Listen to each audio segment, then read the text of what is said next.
I've been getting a lot of questions about how I make my masks, so I thought I would make a video to show you. Keep in mind that this isn't necessarily how you should make a mask. This is just how I happen to make my masks using my home ec skills that I learned in middle school. I am not a master seamstress. If you want your mask to have two different sides, which most healthcare professionals seem to prefer, then you need two pieces which measure 8 inches across the bottom and 7.5 inches on the side.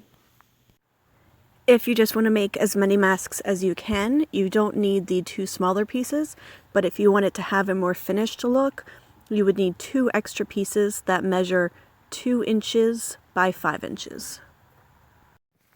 The first thing you want to do is to make a hem on your front piece, and you want to make sure this hem is wide enough that you will be able to slide the nose piece through it. Sorry about the bad lighting, and then also the random silent moments. I muted the videos because you could hear my children playing in the background. I also sped up the videos at parts that were duplicate or just to try and get through some of the sewing.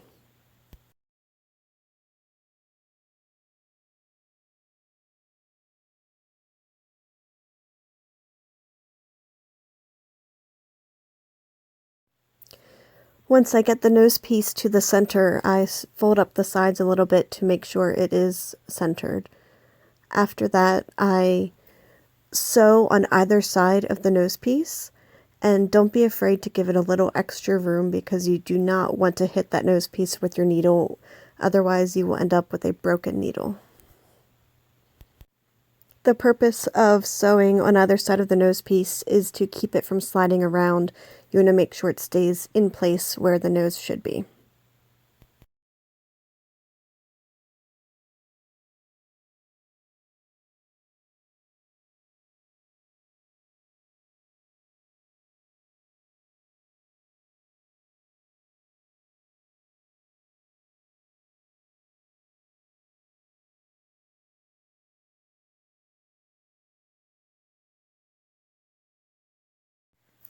Once that's finished, you want to set that aside and get your back piece, and you just want to give that a little hem. It does not have to be as wide as the front piece because you do not have to fit the nose piece through it.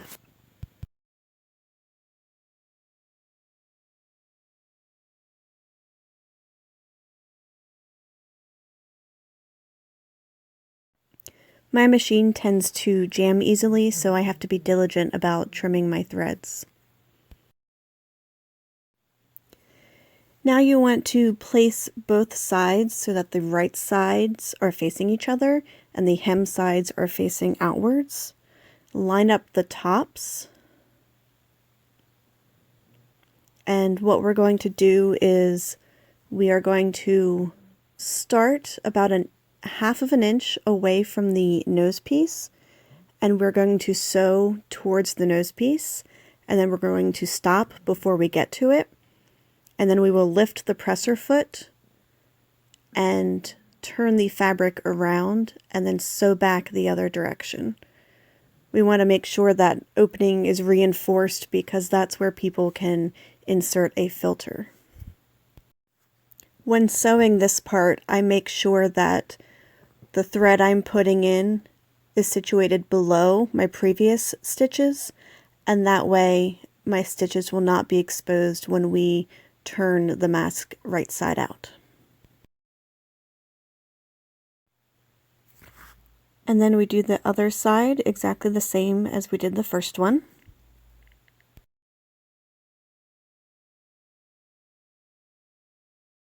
Trying to get those threads out of my way.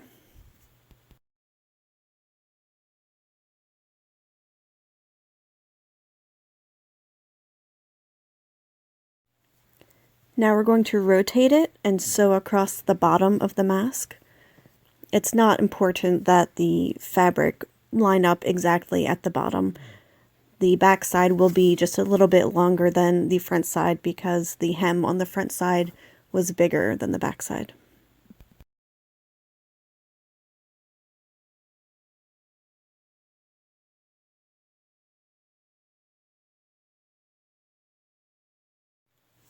Now it's time to turn the mask right side out.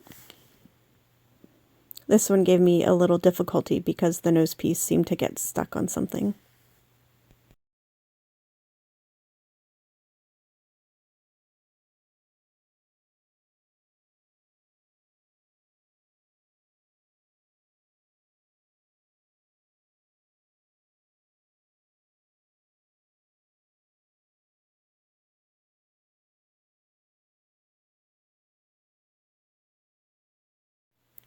Next, we're going to put some markings where the pleats go. I have masking tape on my mat at the intervals that the pleats need to be. The very first marking shows where the fold will go, and then the next marking shows where that fold will land on the fabric.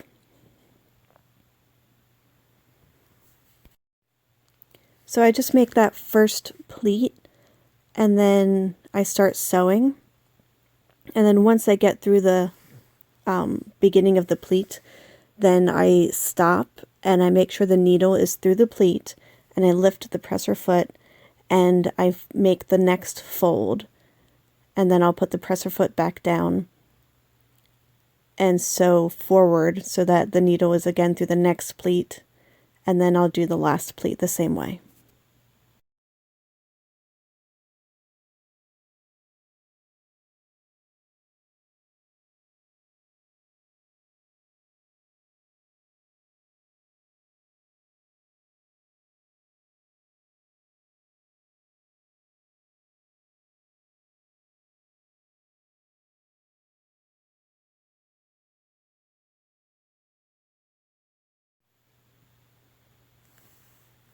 And there are my pleats.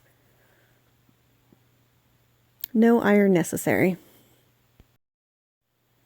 So now I flip over to the other side and I just repeat the process.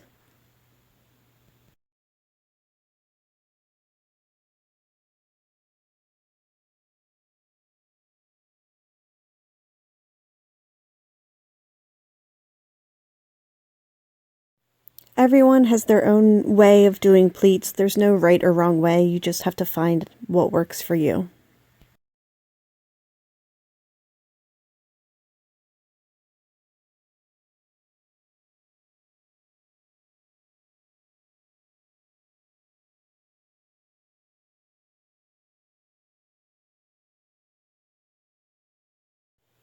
You can iron the pleats if you'd like to give it a more finished look and to make it lay flat, but in the interest of time, I'm not ironing my pleats.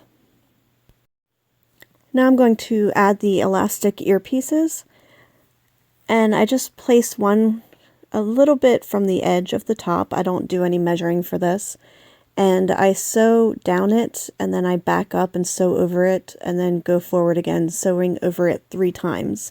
You want to make sure it's reinforced because they get pulled on a lot and there's strain on them.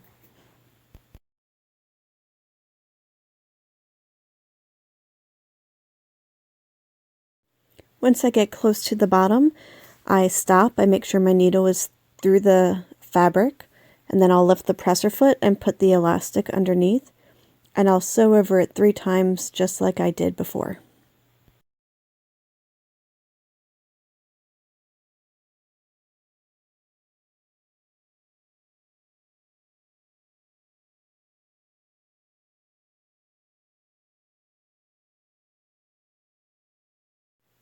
And now I'm just going to do the same thing on the other side.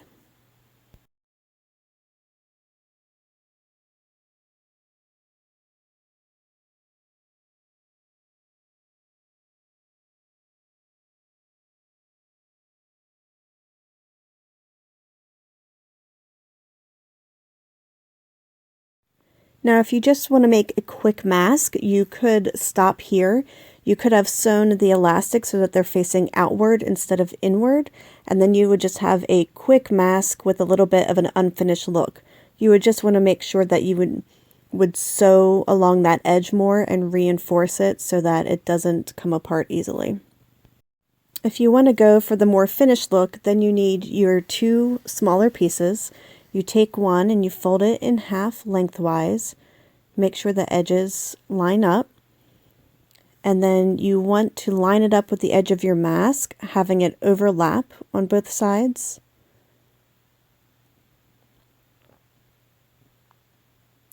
And then at the top, you want to fold the fabric over, and then you're going to sew down the side of that.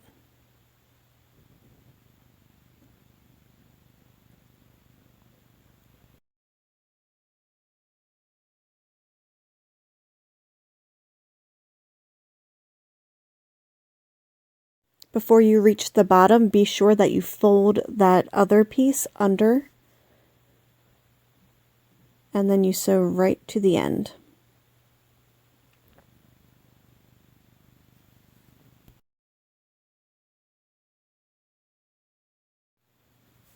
Now this part reminds me a bit of origami. You want to fold the fabric up, and then you're going to fold it over. And then this is from the back side. You're folding it over, and then you're going to sew down the side, and you want to make sure you backstitch at the beginning and the end so that it's reinforced.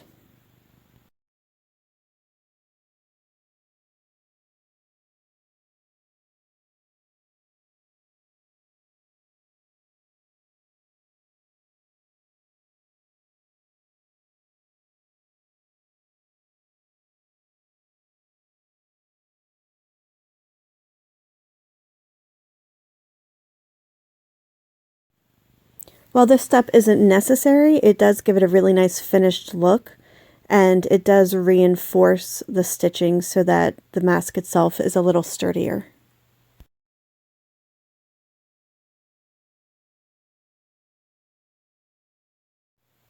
And now you just do the same thing to the other side.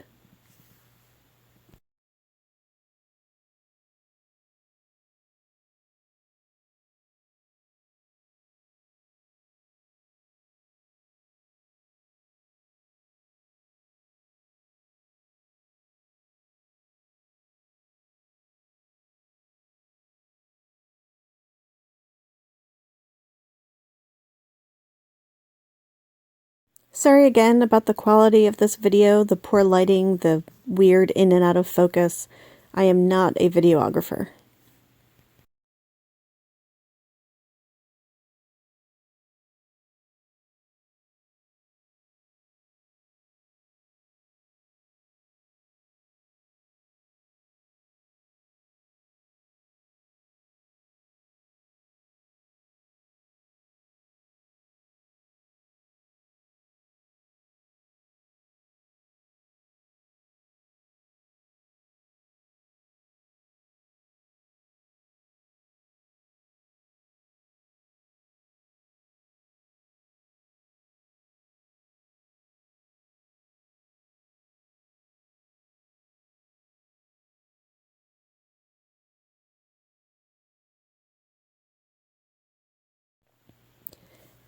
And there you have your finished mask. And it has a nose piece at the top that can be bent around the nose. That helps keep the mask closer to your face so that fewer air particles can get in. And there's a pocket for a filter to be added if the wearer chooses to do so.